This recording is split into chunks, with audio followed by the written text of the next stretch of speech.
a beast stood. He was man-shaped, short, with wild black hair. The beast was starving and mad from the gaping void within his guts. Drool froze on his chin as he smelled the air. Scents so sweet and tantalizing wafted about him. Most came from a crumpled pile of clothing against a tree. Mixed in to these delightful scents were two foul ones, fermented and condensed, congealed into something indescribable. He could smell the bitterness in them. One lay in the snow, no sight of it visible. The other came from a hulking shadow, its eyes glinting with interest. Carl seemed to be drowning in hunger. His consciousness only barely brushed the surface of the deep abyss, so it seemed to him that it was another who scrambled over the snow. It was a beast.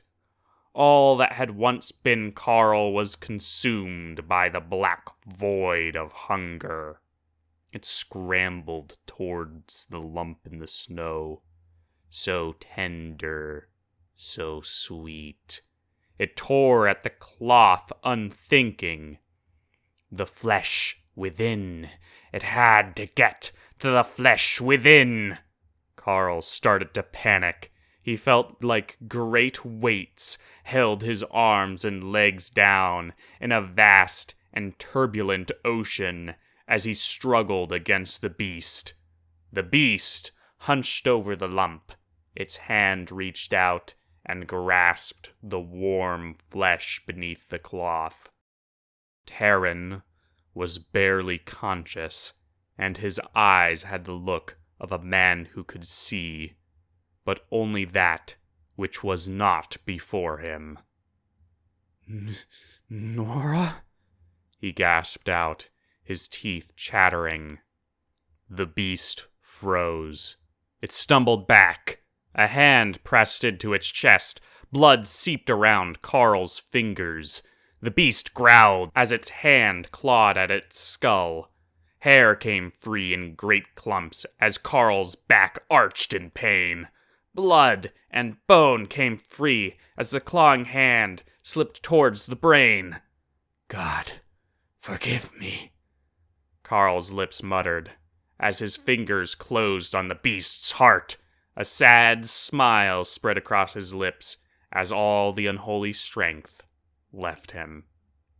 The beast was dead, but to slay it, Carl had torn out his own heart. Slow flakes of snow fell on his body as coldness rushed up his limbs, numbing the pain in his chest and his head. Then he died. Tyrs stared at the corpse of the knight. He'd never seen that before. Not with mothers or fathers with their spawn. Not with nobles or knights. Not with children, priests or nuns. No one had ever fought off the first hunger, and certainly no one had done it by dying. Then he laughed. His bellowing laughter seemed to shake the very forest in which he stood. Sir Carl, I shall remember you. It is a shame we shall not meet in Valhalla. Perhaps your Christ will let you out of your heaven to let us spar again. He moved with thundering steps over to the still smiling corpse of the knight. Ah, Carl, you may have granted my wish if you had not been so indomitable. He laughed again. He took off his cloak and tossed it over. Terran? That must have been the boy's name. Only more seeds to be planted. He trudged off into the growing blizzard. Nora found Carl's corpse. Tears streamed down her face as she knelt in the snow. Fingers that shook, but not from the cold, pried Carl's fingers apart.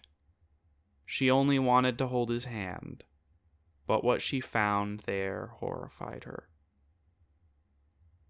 His heart. There was only one reason for the knight to have torn out his own heart. Nora screamed. She screamed her hate, her sorrow, her pain, but most of all her guilt, a loathing so deep and primal that it made her lash out. How could she have failed in such a way? How could she have believed them? Carl's actions spoke louder than his words. He chose death when presented with the life she now led. But worse, it meant that she'd been too weak. Too weak when she and her... when she'd been turned. At her cries, a weak voice came. Nora? She scrambled over to him. Her brother. Alive. Barely alive. Carl must have saved him. But he was weak. He was cold. Whatever injuries he had, he might die if she moved him. But she could be like Carl. She bit her hand, slowing her healing, so her open palm filled with blood. Taryn, please, you have to drink. Drink and live. But the moment the liquid touched his lips, he spat. His eyes focused on her. No. I can't. Carry me to that hovel we spent the night in before. Then his eyes closed. He was limp. Nora stared for a long moment. Her entire world shattered. Shards of glass that all seemed to rest in her heart. She closed her eyes to the pain. Nora leaned over Taryn, gathered him up as gently as she could, and carried him. It seemed that the forest stretched on forever, that the fields of snow had no warm hovel at their end, yet still she trudged on. Nora was shivering and covered in snow by the time she shoved her way into a hovel and collapsed. Tears fell from her eyes when they thawed. She stared at the ceiling, sightlessly. If Taryn was dead, she was going to let herself starve. It was both her blessing and curse that he lived.